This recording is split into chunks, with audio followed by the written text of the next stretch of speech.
Hey, this is Dan Enriquez. And I'm Martin Burgess, and this is The Lambily Meeting, a podcast dedicated to the wonderful world of Mariah Carey. where we break down all things Mimi, the short skirts, The big hair, whatever. So, grab a splash, sit back. and get ready to lamb out. Hey, Welcome, lambs. welcome to episode 4. Episode 4 of the Lambily Meeting. This is getting so exciting. And It's gonna be a good one this week for the nostalgia. This week is all about the nostalgia. what is the meeting about? Today we are discussing the debut album. Oh, 25 years. I have a confession. What? I don't like the album. Martin. Martin. Let's talk about that later. Okay. What are we going to do now? Moments. We need a moment. I need a moment. Let's have a moment. Okay, you gotta give us a moment. I'm waiting for my moment. We Thank share you. moments whenever. Transitional moment, like a fun, cute remix moment, an amazing moment. But I'm also featuring moments for you. I need a camouflagean moment, a genius moment, a short moment. I've been waiting for this moment the whole day. Hey, Dan. Hey, Martin. How's it going? Real good.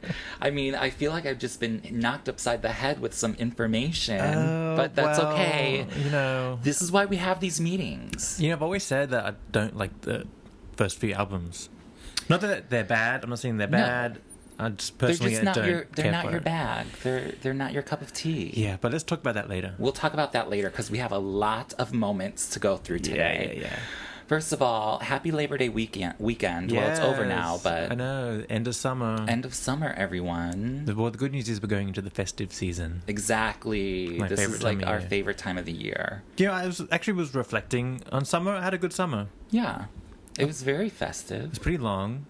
But we like that. Yeah. After this long winter, we needed a long summer. And I felt like last year's summer we got gypped. It was too short. Yeah, it was too short because it got cold really quick. It did. And we didn't really get a super big heat wave. No. Not enough to hate summer and wish it was gone. Right. Like I didn't get my money's worth last year. Yeah, I'm definitely ready for sweater weather. Yeah, me too. Yeah. I have You a know. whole wardrobe waiting. I know. I can't wait to bring my sweaters out. So I'm like, now I don't have to fit in these tiny little t-shirts anymore. Yeah. But I'm super excited because Mariah is back or was back. I don't know about her. She's back in the country. She's back in the country. She's back. She was in New York. I know. Again, She's got to check on the finally. apartment, make sure it's still I there. hope somebody's taking care of it. I'm sure she has a whole staff taking care of it. Yeah. Or at least a couple folks. I feel better now that she's back. Though. I know, right? It Yeah. feels like, I'm safe. Okay, I can go things are outside okay. again. Yeah.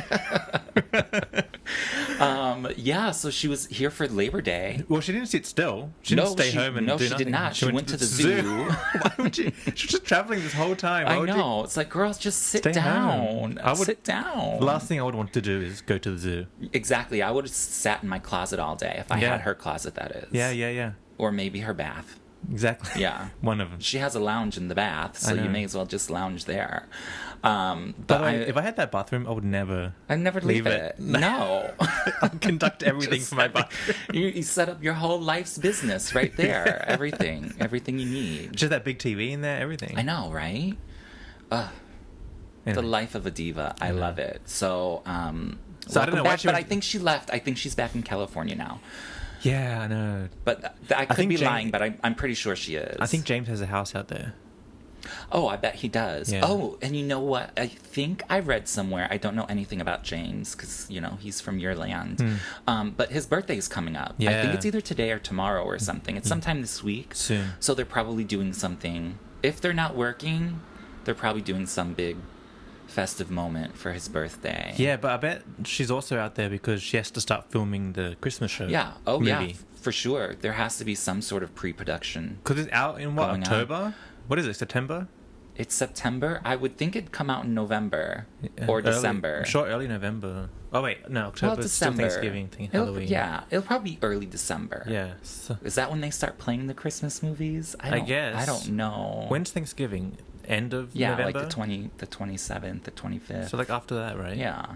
Then that's Christmas season. But that's soon. Like, she needs to get filming. Right. I'm sure she Pronto. has people doing it for her now. She's back in the States after her, luxury trip. Yeah. You that, like, know, never-ending vacation. Never she was on. ending. And she went, when she was out there, she was at the U2 concert. Yeah, They did you like see their that photo? she went to the opening of their big European tour. Do you think she's secretly mad they won Okay, the Grammy? I know, right?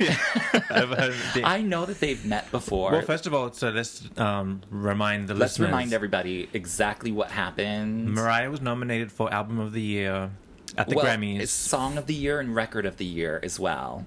Yeah, Record of the Year at the Grammys for The Emancipation of Mimi. Right.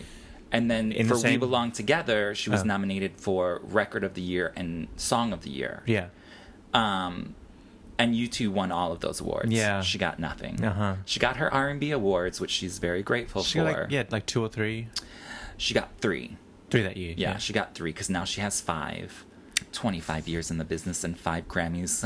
Why I oughta. Yeah. Who's in charge of this? What? I think they're probably in cahoots with Rolling Stone. Yeah, what is up with this, like, Mariah boycott? I know. Well, I mean, that's why she hasn't been there in forever. Like, Yeah, screw them. Exactly. That's She doesn't need, it's just junk She anyway. doesn't need that junk. It's taking up space I in mean, it. it's great to have the recognition, but when you've been doing so much in this industry for so long and you still can't get the recognition from the Grammys, then it's just time to move on. Yeah. Sorry about ya. Well, that's what's great about social media and podcasting and all this stuff is that you create your own audience. You don't need them anymore. Exactly. Screw it. Give it to Rihanna. I guess she deserves it. Yeah. Oh. But yeah, I think I'm starting to notice that Mariah is getting over the general public too. Like she's just posting for the lambs and lamb She's references just- and exactly. she's like becoming a lamb herself. She is Queen Lamb. She's Queen of the Lambdom. But I think she's starting to get it now. Oh, for sure. And she doesn't care about she's anybody else. Especially with this last album, I remember she was doing a little interview on the Today Show after her performance, and she's like, yeah, this album's like for the lambs, listen to it as a whole, but if any of these other folks out there want to like listen to a song, that's fine too. I was like, okay, Mariah. She doesn't need to do it. She does that not nonsense need to, anymore. No, she doesn't need to cater to those folks. Yeah. She knows who her lambs are. Oh. So that's what we love. But I'm surprised you went to the U2 concert. I bet James made her go. Oh, probably because I was like, bet you know he's what? into He's it. probably totally into you Yeah, too. yeah, I mean, yeah, they're yeah. good. They're a nice, rock band. You can jam out to their songs. Yeah, but I bet he was totally involved. I'm sure Bono's a fan. They have Oh, to be of course. fans. Yeah. What else has been up to? Well, she also- got okay. seen eating pizza. Okay, there are very few times where the paparazzi actually capture Mariah eating, and I Yeah. could probably count them on one hand, less Right. than one hand. Yeah. First of all, she's in Italy while these people capture her eating pizza, which is, first of Fine. all, she is a human, so she does eat. If you go to Italy, what are you going to eat? What are you going to eat? You're going to eat pizza. What else are you going to eat? Exactly, but there were some... And pasta, which she Right. was also seen eating. That's what you and do. wine, Yes. which is that's what you do. And I think some of the gossip brags or news reports were subtly trying to shade her into or fat shame her because Well, no one's going to say it, but they're going to post those pictures and just oh, look at Mariah. Exactly, they're going to hint at whatever. But I think if you're in Italy, that's what you do. Yeah. That's hello. And why are they being mean to her? Why everybody's been mean to Mariah? Leave her alone. Right? Damn it. I think we need to make a little YouTube video, Leave Mariah Alone. Yeah, like Chris Like that. Crocker style. Yeah, Just have a meltdown about Didn't it. he become real famous after that? Yeah, then he paid, but now he's a porn star, I think. I think I read that somewhere. Yeah. But I bet he's making some money or something. I'm sure he made some sort of money. I think he's doing a podcast with Perez Hilton. Oh, really? I love everybody. I waited on Perez Hilton and his mother once. This is so really? random. I guess I work in restaurants, so I'm a server, bartender, been doing it for years. Yeah. So here in New York, there was this new restaurant a year or two ago, and this is totally off topic, but whatever. It's Perez Hilton. Who cares? He can talk shit about people, so can I. So anyways, it was just he and his mother. It was his mom's birthday. It's like a Monday night or something, real low key. Fairly new restaurant, so it's not terribly busy on a Monday. So I happened to be their server, and I was like, oh my God. I'm telling you, he's sitting there with his mom. We're sending him tons of free food. Like, they eat everything, like the two of them. Like, they basically ate our whole menu. And then the entire time that he is there, him and his mom are barely even talking to each other. He's on Grindr the entire meal. I'm like, are you kidding me? He's got to be kidding me. Gross. And, like, he's not even trying to hide it. Gross. Like, because I can totally see what's on his phone. Yeah. I mean, like, I'm not gonna lie, I've been on Grindr myself, but not having, you know, not my in front of your dinner mother. Yeah. my mother for her birthday. But anyways, oh my god, so I wish him well, and more power to you, Perez. You do you. I ain't mad at you. But there, and okay, so there was the whole Mariah eating pizza, but then there are other reports and rumors that are out there too. Well, I heard that she is considering a breast reduction. Right. Okay. You know, Mariah doesn't comment on these ridiculous. I was just about to say, how did they even hear that? Right, did not come out of Mariah's That camp. did not come out of Mariah's mouth. And nobody's and if Mariah is considering that, nobody's talking about that. She didn't talk about getting him inflated in the first place. No, and I don't know if I can neither confirm or deny what Mariah's breasts are. That will be a topic in the Lamb kitchen world. table talk. That's kitchen table talk. We don't talk about that. Yeah, don't get it's telling Mariah's your business. I will say though, after the babies, her breasts are humongous. Yeah, enormous. Which is, I guess, what naturally happens to women, right? I don't know anything about women. Yeah, but that's what happens. Yeah. So everything expands. I think everything. So, I mean, I don't know. I think they look fine now. I love Mariah's cleavage. Don't get me wrong. I think now they look perfectly like normal and I think in they're proportion. totally in proportion. Now, here's the thing. Me being a huge Mariah fan, I get a million because I tell everyone I'm a Mariah fan. You know, one of their first questions are they real or fake? And I'm like, what are you talking about? Like, and I tell people they're real because I really think they are real. I think maybe she did have them put in like 98 or something. This is kitchen table talk. I should not be talking about somebody else's body parts. Please forgive me. We're all Lambily. We're all Lambily. So and it's all in fun. Please forgive me, Mariah. This is none of my business. But I think she had them put in 98, 99, and then I think she had them taken out. And then I think now that yes, because if you watch the Sweetheart video, they look like Pam Anderson because they're like real round and hard. Yeah. But then like if you look at like the Heartbreaker video, which came after, they're very natural and like they hang very naturally. I don't know how titties hang, so I can't really comment on this because I'm not a female, nor do I have ever really seen any in real life. But I feel like around the emancipation they were really big. Yeah, but here's my other thing. I think there's some moments I'm like, whoa, they're huge. But I think her whole body sort of like, I think Mariah's always been a late bloomer, like just like physically. Yeah. Like if you look at her when she first came out, yes, she was totally skinny and tiny and didn't have, you know, much of a chest. Yeah. But she barely, I mean, she was nothing but skin and bones. Yeah. So like when, like the Mimi era, I thought her body was perfect. Like I thought she had just the right amount of like meat on her bones. And yes, maybe her titties were a little bit bigger, but I think they just naturally grew into themselves. I think when she hit like 30, I think she sprouted a little bit. Mm-hmm. That's all I'm saying. I don't deny that, but there's something. There's still some disagree. Suspicion. Yeah. There's still some suspicion out there. Anyways, that's that's probably the most asked question that I get being a Mariah fan. Well, I think because it was such a obvious difference real quick. Yeah. It's not like she gained a ton of weight and just never lost it on her boobs. Right. She just got top heavy real quick. I don't know anything about female bodies. So, but yeah, I highly doubt she's going to get them reduced. Yeah. I mean, if she's going to get her breasts reduced, I mean, you may as well go the whole thing and get your whole body done. Yeah. So, well, I wonder if they're causing problems for her now. I mean, I don't know. It could. It could be an issue. It could be an issue. I also wonder if it affects her voice, because that all kinds of like weight on the chest. Weight and I mean breathing. Yeah, I'm sure. I mean, okay, if we're gonna talk Mariah's business, I guess we talk my business. Like I've gained like 30 pounds in like this past like 5 months. Yeah, I don't know how. Don't ask me. But like I really feel myself like it's like my body is not used to carrying that much extra weight. Yeah. And it's not like muscle weight. Like, it's just like total fat or something. I don't know. Now that I'm in my 30s, I guess this was what happens. This is what people tell me. So I could totally see how her body is like, you know, trying to keep up with, like, trying to carry it all. It's like a new frame. Yeah. So I can sort of relate to what that is. Again, we shouldn't be talking about people. We love Mariah no matter what size she is. But on a brighter note, I was reading the internet, the interweb, whatever you want to call it nowadays.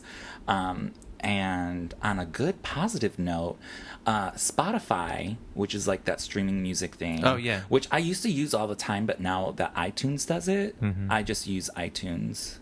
Oh, yeah. You know, I don't know. I use iTunes now, but whatever. Spotify created the list of, like, I think it's like all-time classic songs or most played songs. Yeah, like older songs. Like from, like, you know, the past, like, 50 years or something. And to our surprise, Mariah was actually listed. It was Yay. Pretty funny list. What was she was like number... I think she was like number 12. Yeah. And the song is our like favorite song. Our favorite song, which everyone's favorite song. Yeah. All I Want for Christmas Is You. Yeah. Which people are always like, oh, I don't like Mariah, or I like old school Mariah. And everybody knows that. And I'm like, you know what? What do you think about All I Want for Christmas Is You? And they're like, oh my God, I love that. Oh my God, it's my favorite. Oh, everybody loves it. I don't know anybody who... All of those people out there who say they hate Mariah, you actually love her. You just don't realize it. You probably don't know it. You don't know it. So I was really happy that she finally made a list. But it was such a funny list, too, because like number 1 to like 10 was Eminem, Linkin Park. Right. Oh, they were FNS, so random. Like rock, heavy metal-esque songs. Oh, and then Mariah, All I Want for Christmas Is You. Well, I think she was actually, after reading through the whole thing, and we'll put this post up on Twitter or Facebook for you guys so you can read it as well. I think she was the only female listed in like the top 50 or the top 100. Really? Yeah. And not only that, like, it's a Christmas song. Yeah. So that just shows like how genius she is. People must be listening to it all year long. Oh, I do. I know. That's why I laughed. Because like, actually, if you go to iTunes even, and you go to Mariah, and then you look at it, like, it says top albums, top songs. Yeah. All I Want for Christmas Is You, like, is her top song. Like, people listen to that all year. It's festive. Well, speaking of Christmas, we saw on the Twitter. Who was that guy? Oh my God! Oh, David. By the way, I'm super jealous of David Correns? Yeah, Correns, I believe. Yeah. I hate him because that's my dream job. Oh my God, right? Yeah. So he sent out a tweet just saying, spent the last week working on Mariah's Christmas show. Right? It's only September, something of that nature. Yeah, he's like Christmas in September because he's been like working. Okay, first of all, they're working on it. They're working on the stage. Yes. So it won't be a last minute. It won't be a last minute Which thing. It wasn't last year either. Last year was perfect. Yeah. First of all, I love this David Correns guy. I hope I'm pronouncing his last name properly. Because I went to the Christmas show, as did Drew Martin. The best thing she's ever done. The stage was beautiful. Yeah. Absolutely beautiful. Now, last time I had seen Mariah live in concert was like the Angels Advocate tour. Yeah. And... she has no set. It's just like a few steps. And I love everything, but that was not my favorite at all. So seeing this Christmas show, I was like in heaven. Yeah. I was like, this is beautiful.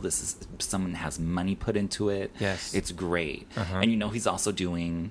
the Vegas show, which is great. Like that's I gotta go out to Vegas, as do you, Martin, and see this show, because we're not going to talk about what happened May 13th when I happened to be in Vegas, but whatever, that's fine. We're not going to talk about that. The tragedy. So I'm going to have to make it out there again, and because this is Mariah's biggest stage production. It's beautiful. They need to make a DVD. They need to make a DVD. Just document it. I'm sure they're documenting it, and as soon as her run in Vegas is over, they better release a DVD.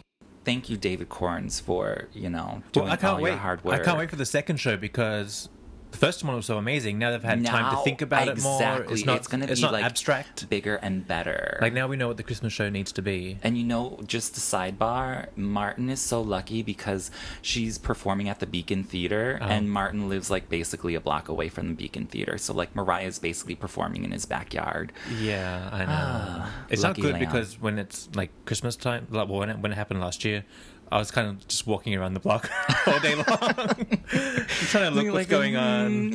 You never know. I wanted to see what was happening. I just wanted to see it's the a little sound too check. close because you're like, okay, now I have to like sit outside the back door and see what's happening. Well, I'll tell you a little tidbit. So if you go down like 74th Street and Amsterdam, the back door of the stage is on the street. So really? Yeah, so if you just stand around, you could hear the sound check, you can hear what's going on. Wow. Yeah. Oh, gosh. Martin, don't tell me all that. I will be out there. Although I've been going to Mariah events and things in the cold for so long. I'm sort of over it. If she does things in the cold weather anymore, I'm sort of like, I think she's over it too, though. I think she's over it too. It's still the day after Labor Day. We have to... I know. But it's going to be here before you know it, and I can't wait. Oh man, I love those Christmas shows. I'm so glad that she's doing them again. I was actually watching last year's one on YouTube yesterday. I know, right? I fell into the worst YouTube hole yesterday. Don't get me started, Martin. I do that sometimes. So, like last night, I was like watching just, usually when I start watching Mariah on YouTube, I like have something specific that I really want to watch. Right, or I'm researching, refreshing my memory. But like when I don't have something specific, I just fall into like the biggest, deepest, darkest rabbit hole of Mariah YouTube videos, and I've seen them all. Yeah, but those recommendations really get you. They really, and you'd be like, oh, what's that? Oh, which one is that? Like 10 best Mariah vocal saves. Right? Like, what? And you're like, what? Let me see Let me check this list. Let me see this. It's so crazy. And so I was in the same position last night, Martin, and then I woke up this morning, and I immediately went to my laptop and started looking up more YouTube videos. And it was crazy, though, because, and I sent you this link, because I was so shocked, I found a Mariah video I'd never seen before, which is so rare for me. Oh, the Hey Hey Saturday in Australia? The Hey Hey Saturday in Australia from 98. Like, I'd seen the other ones, but I never saw that one. I was like, oh my God, she was wearing pants. Yeah. Oh my God. Yeah. So you guys should check it out. You should check it out. We'll post the link to it. Because she's like really sweet and just... I know. And then I was thinking, gosh, I love when Mariah gets like, she's just really personable, and she's like standing there, she's very comfortable, and she's, even though like she can't speak, her doctor told her not to talk. Yeah. She's just very friendly and likable. And now, you see it and it's like, okay, she knows every angle she's going to stand. Everything is pre-planned. Every question, every answer, all of that is like pre-planned with Mariah now. Yeah, I'm sort of over it, but now I see why she does it. I think just because she's older. You know what I mean? Like, when she was there in 98, she was still a young girl. Yeah. Like, so she's like, boom, boom, boom. And now I think it's just business for her. Yeah. She's older. She's been there. She's done that. She's learned a lot. She's seen a lot. And she's not trying to play anything. She's here. This is business. And that's it. Yeah, I agree. So I can sort of see that. So I'm not mad about that. But I feel like the way she speaks now on television, the general population, the general audience is detaching from her. They're not being warm to her anymore. True. And some we love it, obviously. Right. But then it's because... But then when she's like on a good show like Jimmy Fallon, I think people really love it because she is very loose and sort of has that vivacious energy to her. Yeah, even the car karaoke that she did, just Mariah just relaxed and having a good time. So she can still do that, But I think for the majority of what the general public see, they're seeing the more rehearsed, planned business side of Mariah. Which is fine. It is. But whatever. All right, so I think it's time for the Lambily meeting. Meeting time. Wake up, Lambily. I got all my ladies with me. Lambily meeting. It's time. It's time again. Here we are. Now, we're going to get straight into it, Martin. You're not a fan of the album. I don't think there's a difference. Pay attention. Okay. I don't think it's a bad album. It just doesn't connect to me the way modern Mariah connects to me. I get that. I'm down with that. But Yeah. I mean, I think for me, I connect with it for, if nothing else, just the nostalgia aspect of it. Like, because I remember listening to that as a little kid, and I mean, that's why, like, you know, I love it. Yeah. I think it speaks volumes in her career. It's not my favorite Mariah album for sure, but it definitely holds up, and I love it. Yeah, you know, I listened to it a few times a long time ago and just never felt the urge to put it on again. I played it a couple of days ago to research for this episode, and great album. It's still not touching you. But not even the singles, not the Vision of Love, not they're great. the Beautiful Love Takes Time. Listen, I'm into Vision of Love again because she's been singing it with Infinity. So that's kind of re-invoked it in me. Okay. But I'm just not crazy about it. Oh my goodness. Well, I think a good comparison, a good way to visualize this is farm caged eggs and free range eggs. Some people like both. Some people can't tell the difference. I prefer free range. And this album is caged Mariah. I like free range Mariah. That's a very good way to put it, actually. I totally understand. I'm not shaming you. Yeah. I'm just saying. I don't know. Maybe. I mean, we're coming from two different angles here. I really have a nostalgic love for this album, if nothing else. I mean, I also think it's got some amazing songs on it. Yeah. Where I guess you didn't have that nostalgic connection, and so that's okay. No, well, also in Australia, I don't remember it being a sensation when it came out. Right. Okay. Well, where did Mariah, first really hit it in Australia? If it wasn't with the debut album, was it like Music Box or Daydream? My earliest memory of Mariah coming into like the public sphere where I became aware of her was, I guess, Music Box Hero had come out, and we had a national tragedy at the time, these enormous bushfires, which really can wipe out huge areas of the country. So I think it was Ash Wednesday or something, and so the Hero became the theme song of the moment. Right. Okay. Because it's an ongoing, like the wildfires here. Like it's an ongoing process to get rid of it. So it's not easy. We got to keep putting out that fire. So Hero was the theme song of the fire. Okay. At the time, and I think that helped her career in Australia rise up. Okay. All right. So I missed those whole few... I totally understand that. Those first few albums, I weren't even on my radar at the time. Right. Yeah, they were always there for me, though. Like, I remember them very, very specifically.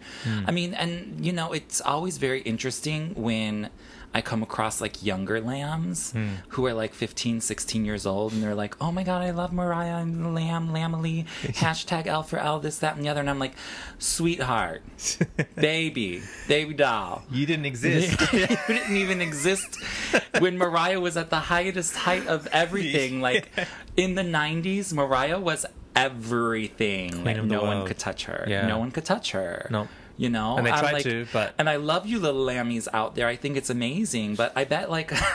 I'm not hating on you. I love it. But I'm just saying, I bet a lot of the younger lambs... don't know about this album. Probably don't even know about this album. So, I mean... So I'm going to give some of my nostalgic love and connection to this album in this meeting. So I hope y'all understand that. I really have zero memories of it. Yeah. I'm the 15-year-old lamb. I know. I'm eternally 15. You're eternally 15. Exact. That's what it is. Oh my God, that would make me eternally 25 then. But that was a good age for me. I'll take it. Yeah. Because I was 25, but I really looked like I was 19. So I would go back to then. Now I'm over the hill, and who knows? But I mean, first of all, we got to get into the album, because this is really, not only was this album like a success for Mariah and like it really brought her to the spotlight, but I think it also helped change the musical scope of what was popular and where music was going. I think it came out at a very transitional moment. Like, prior to this, we only had people like Whitney out there, right? And that's why Mariah got so many comparisons to Whitney.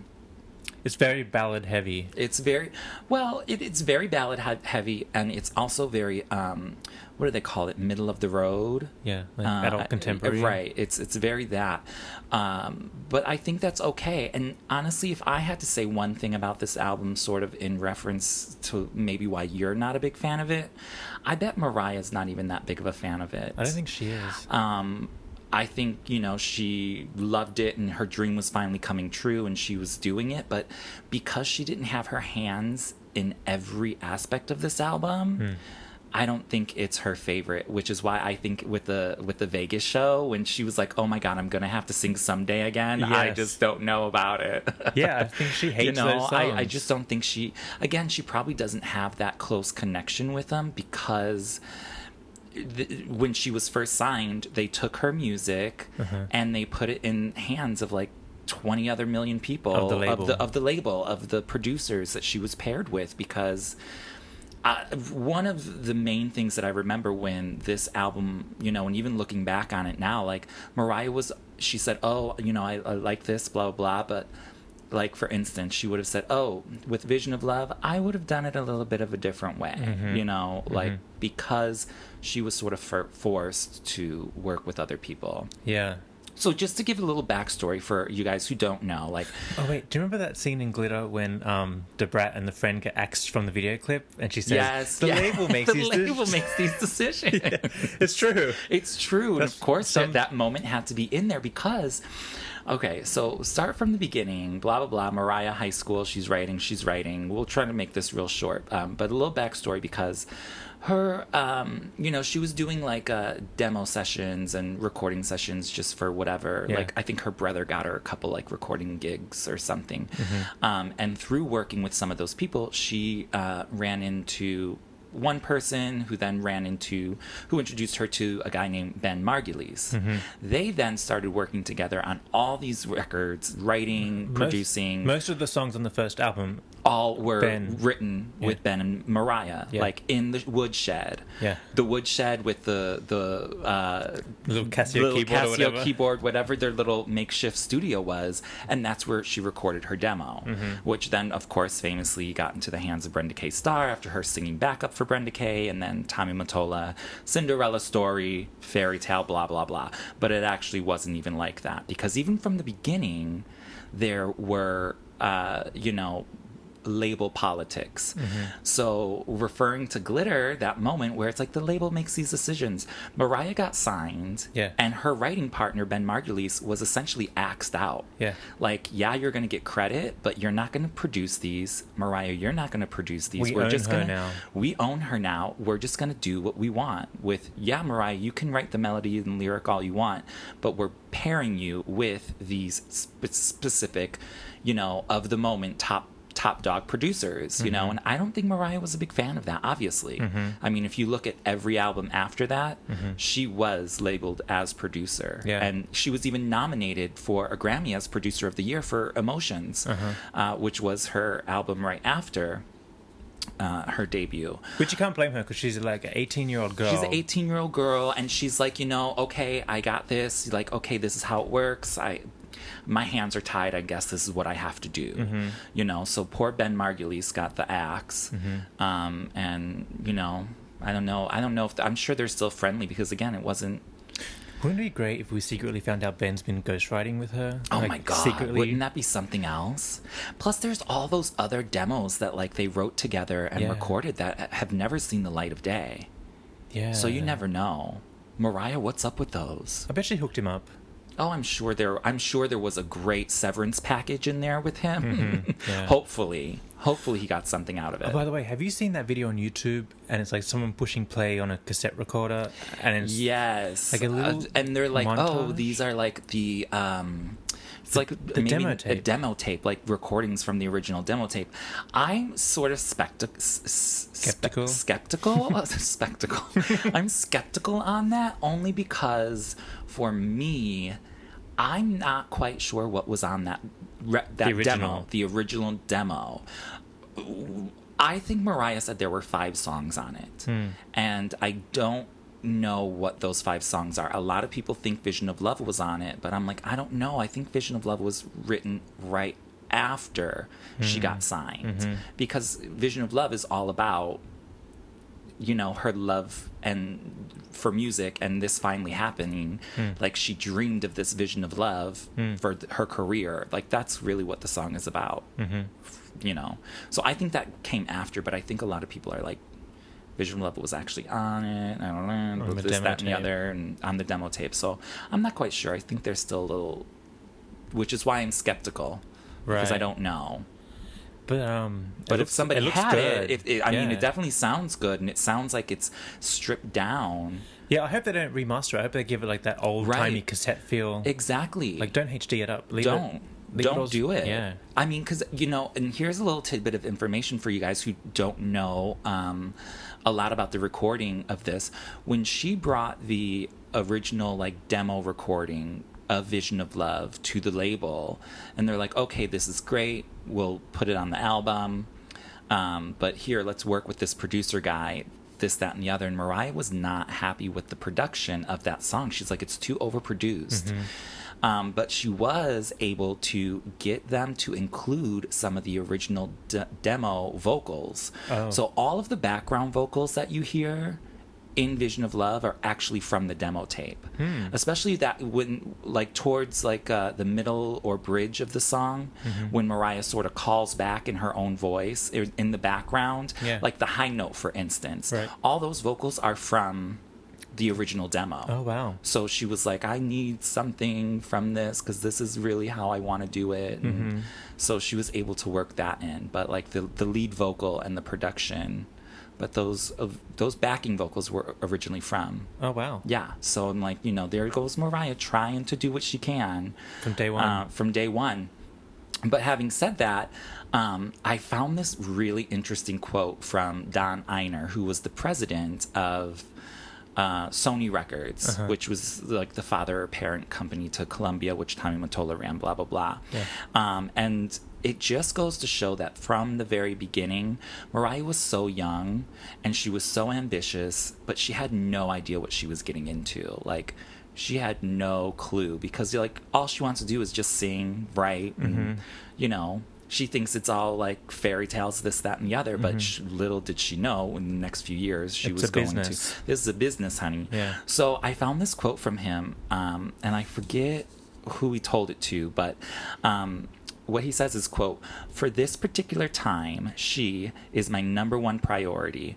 We don't look at her as a dance pop artist. We look at her as a franchise." Wow. And that speaks volumes, I think, to you know, Mariah's career, at least up until maybe 97, like where she was finally old enough and she finally was in the business long enough to really realize that she's a pawn and she's just a moneymaker. Yeah. I mean, they do that to everybody nowadays. I mean, everybody out there nowadays is just manufactured, and everybody's just a product. Especially their first albums, you can really tell. Second albums now are just completely different. Exactly. It's very interesting. So it's like, this is not something that just happened to Mariah, but I think just because it was such a big, they really put a lot of money into the promotion and marketing and, you know, the grooming of Mariah. Like, this is going to be Mariah Carey. We're making you a product. But you know what? I feel like Mariah was one of the first people to speak out about it.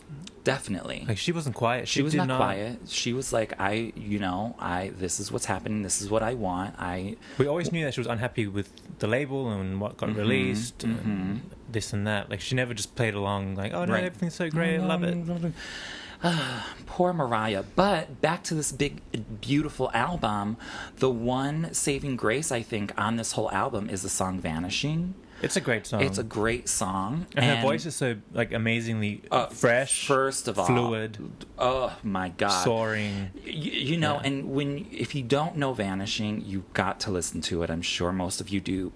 Because to this day, when Mariah does reference the debut album, or when she's asked, oh, what songs from your past do you wish were singles that weren't, she will always mention Vanishing. If she mentions anything off the debut album, it's Vanishing. She still does to this day. It's because that was the one and only song that she was actually allowed to produce by herself. So it's just Mariah. She wrote it, piano, and everything is just all Mariah. So I think that has a special spot in her heart. And It's I love definitely it too. distinctive on the album too. Definitely. I think because it's so stripped down, it makes it almost a timeless song. Uh-huh. It's so much more mature than what you would think a 19, 20-year-old woman would be singing. I mean, look at what they're singing now. Good God, bless these children out there today. Somebody help them. Yeah. But that song still stands the test of time. Yeah. Whereas some of the other songs on the albums, they do sort of fall into that category of outdated. Yeah, they have that cheesy 90s. That cheesy 90s, early 90s, too. late 80s, that whole sort of like vibe. Mm-hmm. And then you're like, ugh. But again, that's probably why this is not Mariah's favorite album, because that wasn't Mariah's choice. Like, if she did it, she would have done everything stripped down. And Mariah's music doesn't really have like a time, like her new stuff, you can listen to that whenever. Mm-hmm. It's still just It still current, holds good up. Mm-hmm. hip-hop, R&B-esque music. Even this has a feel to it. Even things like Emotions and things like Fantasy, they still hold up. Dream Lover still holds up in today's world of music. Like, it's still... but this first album, really the only ones that stand up still, I think, are the 4 singles. Vision of Love. Vision of Love stands out. Love Takes Time. Someday and Someday and I Don't Want to Cry are questionable. They're pretty 90s. They're pretty 90s. But the way that she sings them now, for instance, in Vegas, I think they do stand up very well. Because she changed the production of them a little bit. Yeah. So I think the songs have always had great structure to them. Yeah. It was just sort of the production work that wasn't good. So, like, she were to add those to her set list now, I think she could totally pull them off. Yeah. I mean, we know they're for the nostalgia, but she could contemporaryize them, if that's a word. You know what I mean? Did something weird happen with I Don't Want to Cry? Like, it got left off the number one's album or something? I don't think so. Am I making that up? I think you're making that up, or they did that in your country. I don't think so. Something happened with it. Let me look into that. You'll have to look into it. The only thing that I know was from the debut album, that Love Takes Time, they added at the very, very last second. Yeah, and Is that's that how... What, yeah. No, I wasn't thinking of that. That's not what you're thinking no. of. Okay. Something completely different. But that's how that rare collection of albums got released. Exactly. That does not have that. That doesn't have it listed on the packaging. Where are those albums? Oh, I had them. Oh, you had one of the original? Oh, yes, I had actually 2. You had 2 of those? I had 2. I lost them in the fire, but I had them, and I actually had one of them autographed by Mariah, and it was like, seriously, it was super, super, you can't find very many of these even out on eBay, but it was a cardboard case. Like, it wasn't like a regular jewel case. It was like cardboard. It had all different kinds of pictures in it, and had like a open letter from Mariah printed on it and unfolded into a big picture of her with that microphone, the classic picture. Oh, really? And in 2001, I saw Mariah on TRL, and then she like, I wanted an autograph from her, and she handed it. There was a crowd of people, and I was holding it, and I kept saying, Mariah, Mariah, can you sign? Can you sign? And like, she couldn't reach it because like she was a little far away, but she saw it, and she stopped her bodyguard, and she was like, hold on, can you grab that for me? No way. So she got it. She opens it up, and she's like, oh my God, I've never seen one of these before. No. And I was like, oh my God, yeah, and she signed it. We gotta give it back. I was like, give it back, hurry, give it back. And I actually found, the only reason I found that is because I found an old record store. Oh. I bought it at a used record store. I love that. Yeah, and it doesn't have the Love Takes Time on it, and it's because it's like one of the first like 1,000 copies printed. Wow. Yeah, they're super rare. Wow. But oh my God, it's amazing. Ooh, I love it. I love it. Because even Mariah was like, oh my God. I was like, yeah, Mariah, got you. I wonder what she has in her collection. I know, I bet right? the stuff she just... Do you think she has like a stack of like her own CDs? I mean, she has to. Yeah, right? I totally would. You know she does. But then she's finding stuff that she doesn't even have. Especially in the beginning. Wouldn't you like send me one of everything? I want everything. 10 of like, everything, I like put it in storage. Yeah. Yeah. I don't know. guess I think over the years, like things probably get lost and shuffled She around. probably does have it. She just forgot hasn't about seen it or, Yeah. you know, whatever. It's probably in her collection somewhere. Exactly. But, you know, so it's really interesting, that whole, like, last-minute edition of Love Takes Time, because Love Takes Time then went on to become a number 1. her second number 1. Yeah. So thank God they added it to the track listing at the very last moment. Yeah. So all the first pressings of that CD don't have it listed, but it's there. It's like on the CD. It's just not on the packaging. I've always wanted one of those. Oh my God, they're out there. And isn't there another pressing where it's the album and like a interview disc or something? There is an interview disc, but I don't know if it was packaged together. But there is like an interview disc, like a promotional interview disc. Yeah. Right. Which I have listened to again recently because you can find it online. And I must say it was a little boring. So there's not much good in there. What's she going to talk about? But again, I mean, because, if we're talking about the same interview disc, it is literally the interview she did the day before she was going to make her first appearance on the Arsenio Hall show.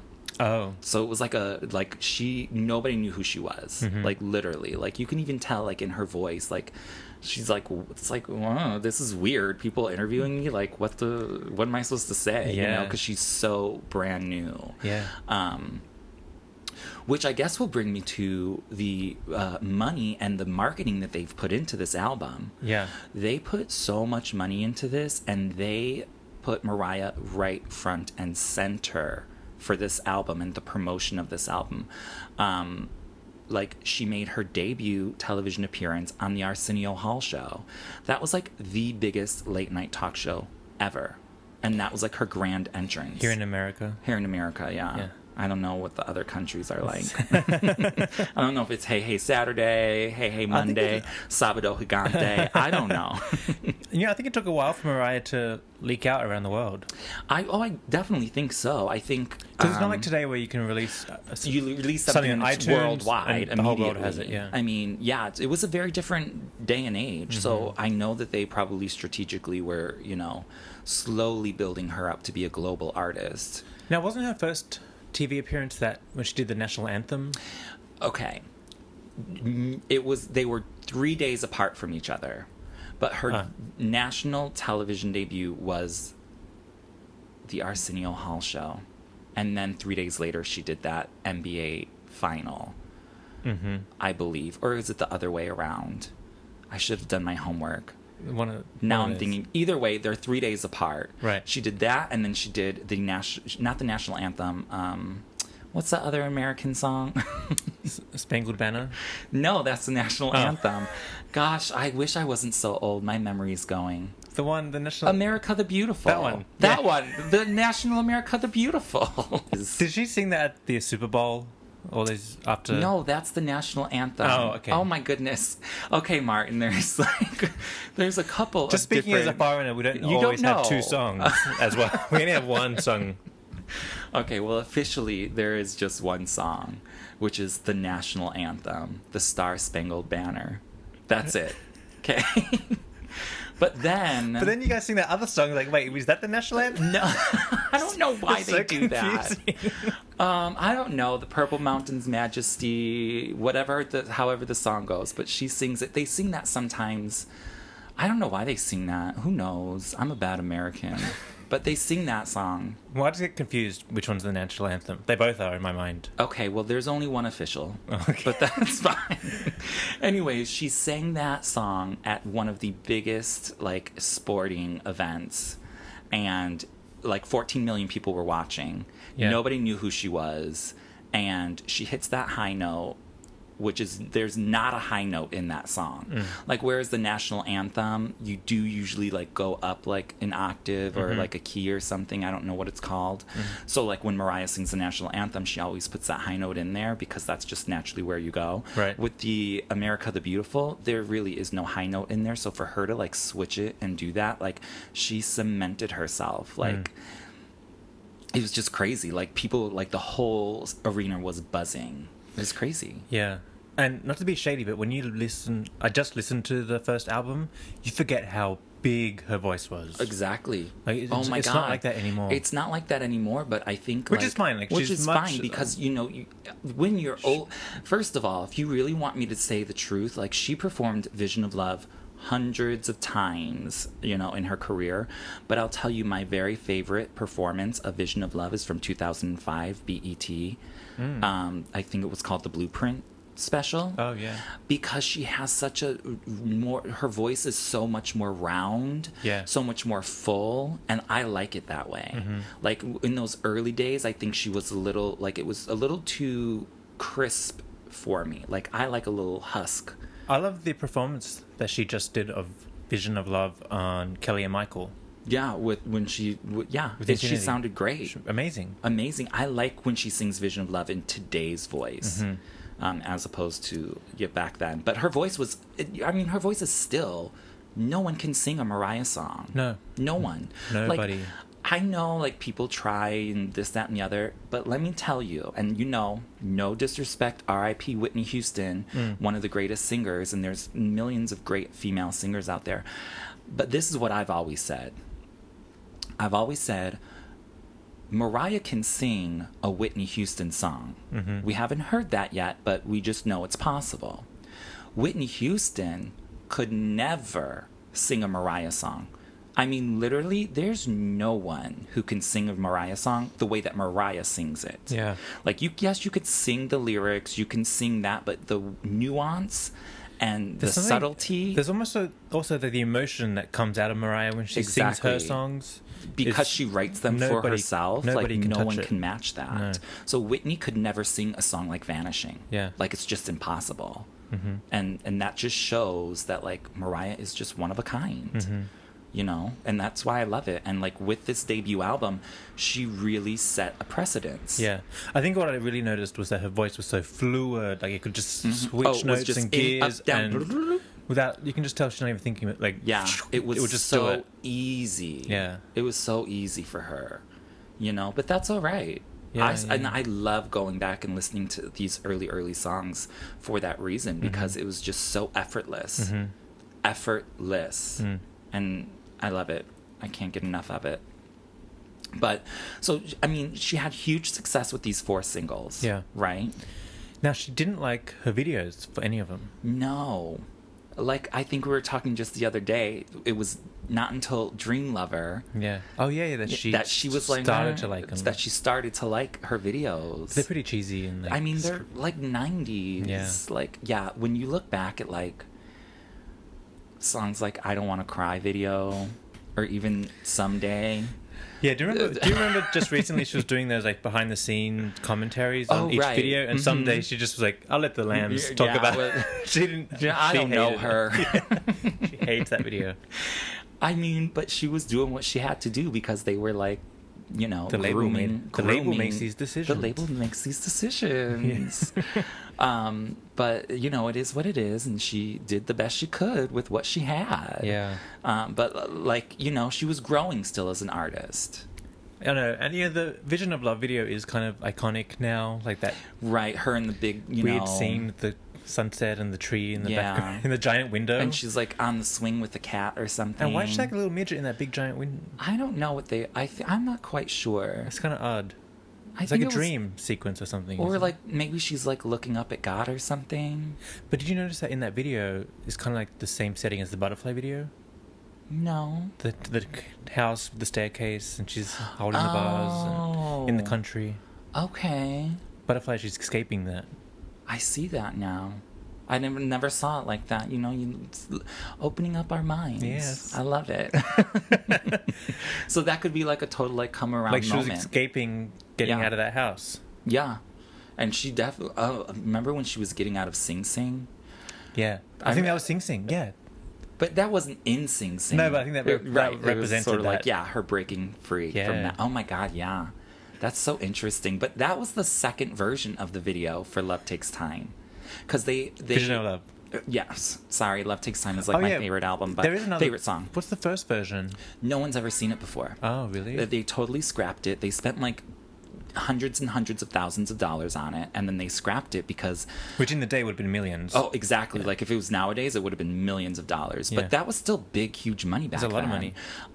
But apparently, Mariah said that like the director, whoever it was, I'm not quite sure, had her on a bed in her bra or something. And obviously the label makes these decisions and they didn't want her. It was probably her idea. It probably actually was her idea because she's like, I'm surprised they didn't have her, like, she didn't make them put her in a bathtub or something. Yeah. Because Mariah's like, shoot me in the bathtub. Yeah. I got this. Like, turn the lights on, put the camera on.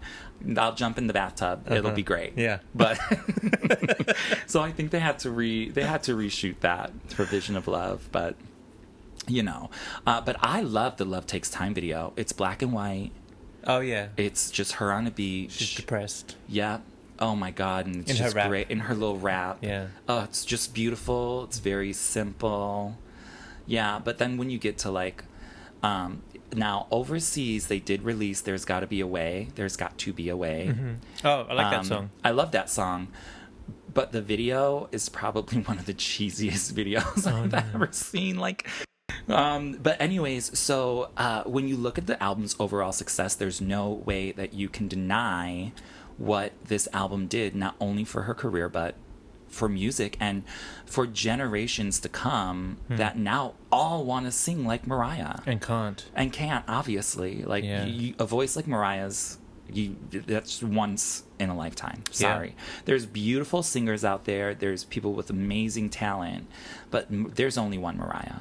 Sorry. Yeah, it's kind of scary. I was listening to I was in the wormhole last night, and I found this video of people singing Mariah's songs, and nobody can do it. Nobody can do it. Nobody can do it. And it's scary that she's the only one that can do that. She really is the only one because, again, when she writes her songs, she writes them for her and her voice. Yeah. So, number one, she has the emotion and the feeling behind it. Number two, she knows what her voice can do and how to make certain lyrics sound a specific way. Yeah. Because she knows herself and how her voice works and how it sounds.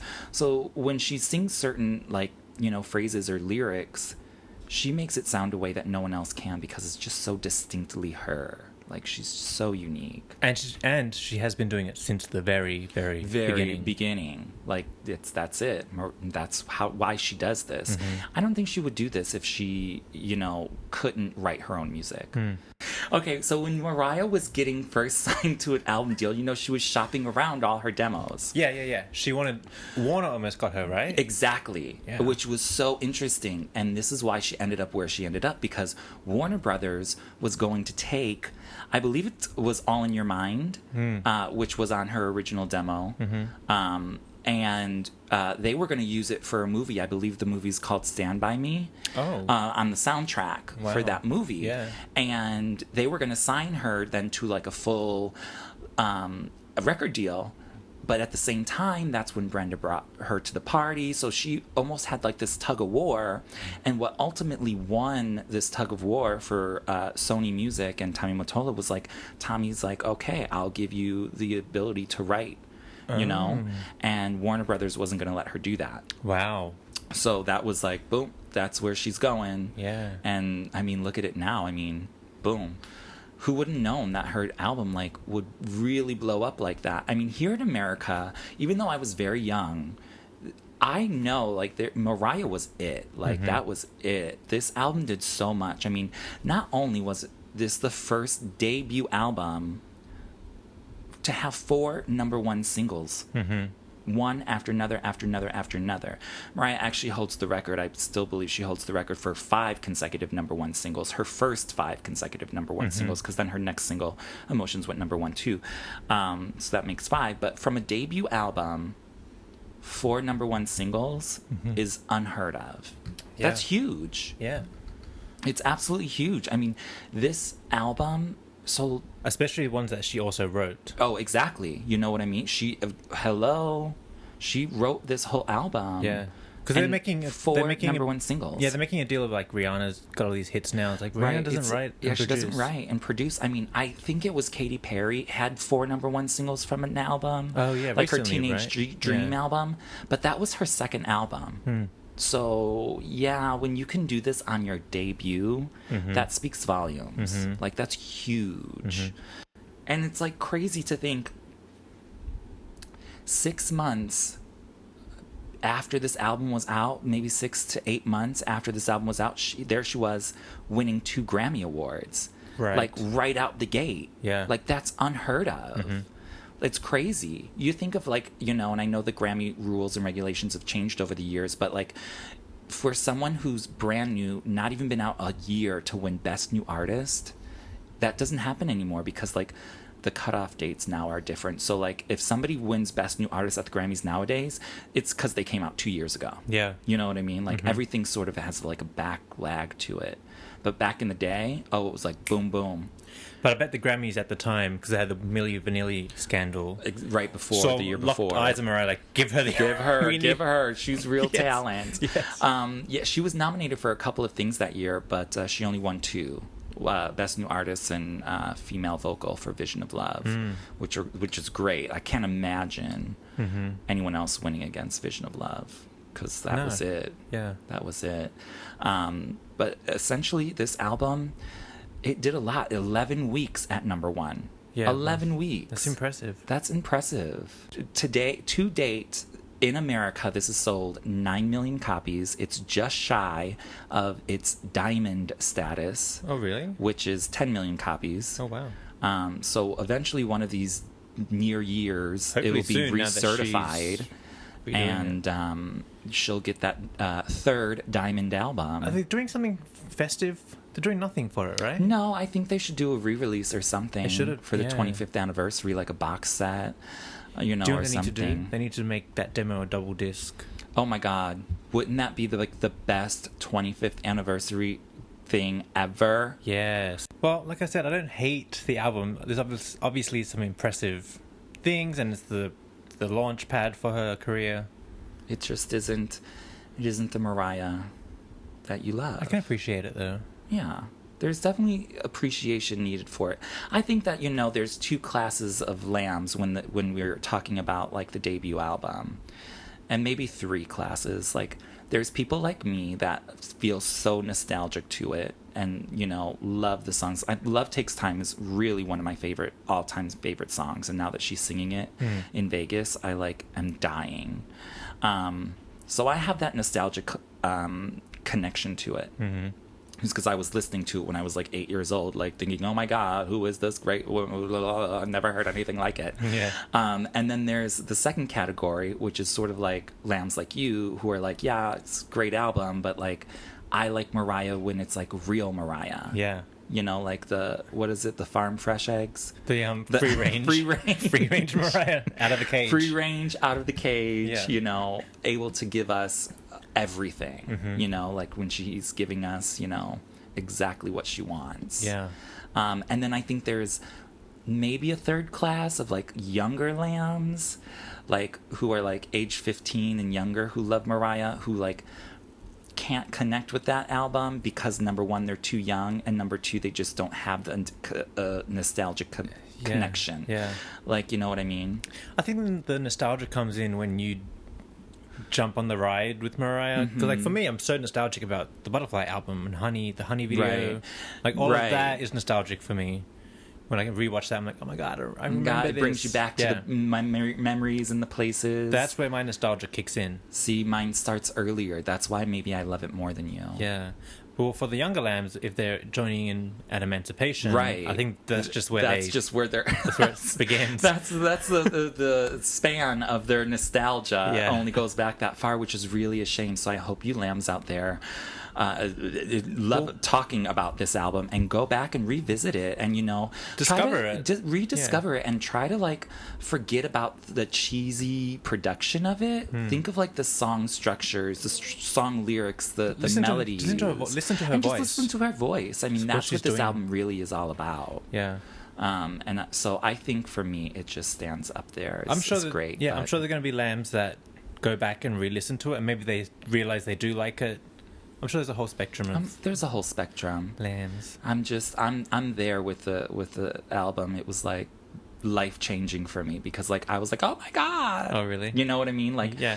Vision of Love. First hearing that, I'm like, and you never heard any other Mariah song before, like, and Vision of Love is like the first one. You're like, oh my God, this is like The bitch is changing the game. Well, guys, tell us what you think. Do you like the album? Are you nostalgic about it? Do you hate it? What category of lamb do you fall into? Are you like me? Yeah. That like loves it because you were like 8 years old, jamming out to it like on your little boombox? Or you're like me, where you joined the party a bit late, and this is just one of her early pieces. Yeah. Let us know. But that's a wrap for the Lambily meeting. Coming up next, we have our ever delightful Lamb Mail.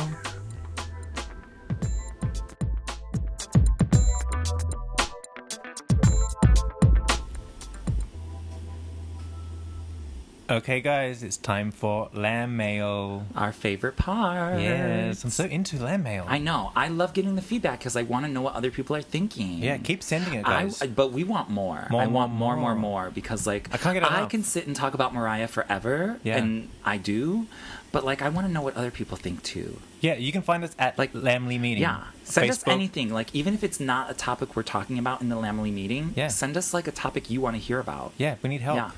This is Lambily. We don't need help, Martin. We're professionals here. We need help coming up with ideas. Yes, any ideas, anything you want to talk about, like just send it out. Yeah, please. Let us know. Okay, so do you remember last week I was talking about the Rolling Stone list of songwriters, 100 greatest songwriters that they forgot to put Mariah? Yes. I'm going to say they forgot to put Mariah on Yes, it slipped someone's mind. Yeah. That's how we're coming to terms with this. Which, by the way, the more I think about it, it's really just discrimination. It really is. What are they afraid of? She has... Beyond, anyway, we could go into a whole other thing, but just a little sidebar on that before we get into our Lamb Mail, because now I'm like on a tangent. Cool. I was reading like old stories from Rolling Stone a few years back. Yeah. They did the top 100 singers of all time, and Mariah made the list. Singers. I don't know what number she was on it.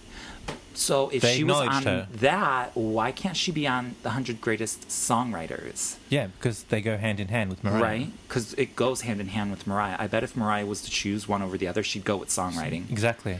Okay, so Lamb Mail. Anyway, so you know how I brought that up? Right. One of our Lambs listeners, Ricky Martel, made a comment on the post, which, by the way, is still on our Facebook and Twitter. So go and comment and like it and share it. Share it. Let people know what you think. We need to shame those people over there. Yes, Rolling it's right Stone. on our Facebook. You can look at the whole link and share it with everyone. Please speak up. Anyway, so Ricky spoke up and said, I guess the Rolling Stone list is the 100 songwriters who failed miserably at being as amazing and outstanding as Mariah Carey. It's their consolation prize. Mariah is ahead of the others by leaps and bounds. True. Oh, that's very true, actually. It is. Oh, he went forearm. All right, Ricky, let him have it. So maybe it's just best if she's up the list. Yeah, like she's in a category of her own. Let's look at it that way. She doesn't qualify because she's ahead. She's way ahead of that. She's not even in your league. Oh, my goodness. That's great, Ricky. Thank you for that. We love it. What else? So next up we have Stephanie Rafferty from Facebook. Hey, Stephanie. How you doing? And she asks, actually, just curious if you might share in one episode some of your favorite Mariah, what I call baby-making songs or sensual, sexy love songs. Love you much. I've never, Stephanie, I don't know if we do that. That might be... I think it's a straight girl thing. That could be... Which is fine. Fine. I'm almost like I don't even know what to say. No, I don't put Mariah. I don't put Mariah into my baby make. I don't make babies. I think I've even like turned it off. Like can't listen to this. It would probably be like distracting. Maybe I think I did once. Oh yeah. Like I just put an album on. I think it was the Memoirs album, but whatever. But there's something about Mariah's music that doesn't. I don't know. Like Nick Cannon might do that to his ex-wife's music, but I don't do that. Well, maybe I don't know. You straight lambs out there. Yeah, I mean, you tell us. You tell us what your favorite baby making love song Mariah's like, because I've never actually thought of that. I don't have Although one. now that I think of the Memoirs album, I would say is like Impossible one of them. Yeah. Not really. Is Bliss I from think Bliss Rainbow? maybe could be alright. Gosh, I don't even know. Bliss is kind of sexy. some butterfly. Oh, God. The Roof, maybe? I would do... Honey, I've been on the roof making babies. But I don't think that song was playing.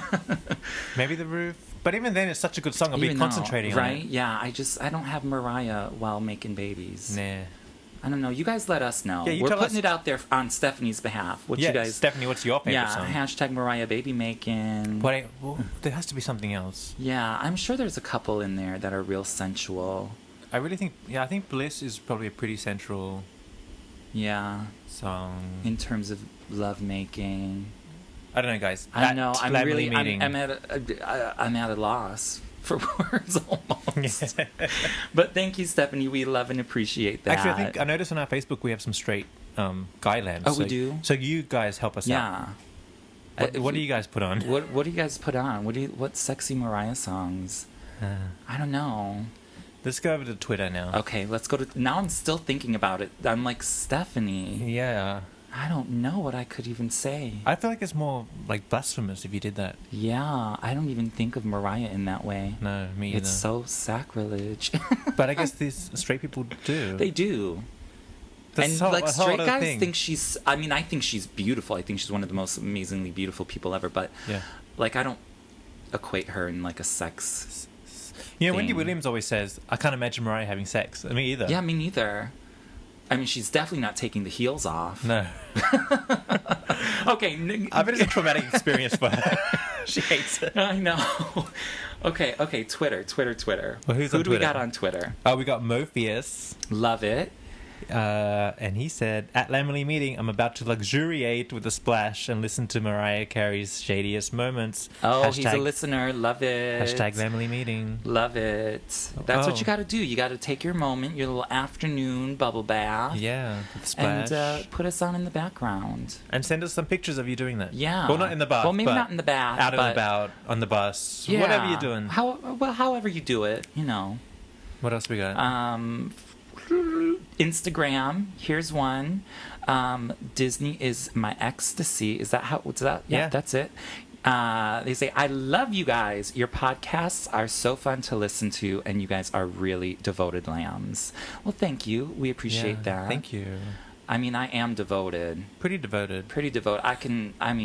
Obviously I can talk about it forever. I know, and I was thinking about this podcast and like the amount of work we're putting into it, and I was thinking, are we crazy to like do this? Are we those crazy people? But then I've realized no, because straight guys love sports, football, and they put in so much time and stuff, and like fantasy football, and there's TV shows about it. Oh my god, and sports commentary, and all that kind of. Same thing. Mariah is a singing athlete, and we're enthusiastic. Yes, she's a vocal athlete. Yes, a musical athlete. Musical athlete. There we go. And we're just being enthusiastic, and so are you guys. That's why you're listening. That's a great way to put it. I agree. Yeah, so it's not weird at all. No, I don't think so. I don't think so. I mean, I don't know. Right now, I just tell like all the lambs that I have this podcast. I haven't really branched out. Well, my close friends know, but well, no one else is doing it. No one else is doing it. That we know of. No one else is doing it. Not like we're doing it. No. But is that all we have this week for Lamb Mail? Yeah, guys, send us your Lamb Mail. I keep saying it. But Hashtag Lambily. Hashtag Lambily meeting. At Lambily meeting. At Lambily meeting. We're on Facebook, Twitter, and Instagram, and SoundCloud, and iTunes. So hit us up, and we will hear from you soon. And don't forget to subscribe, because then you can forget about it, and your iTunes will just update automatically. Right. If you're subscribed to us on iTunes, it'll just pop up every time you have a new episode from us. Mm-hmm.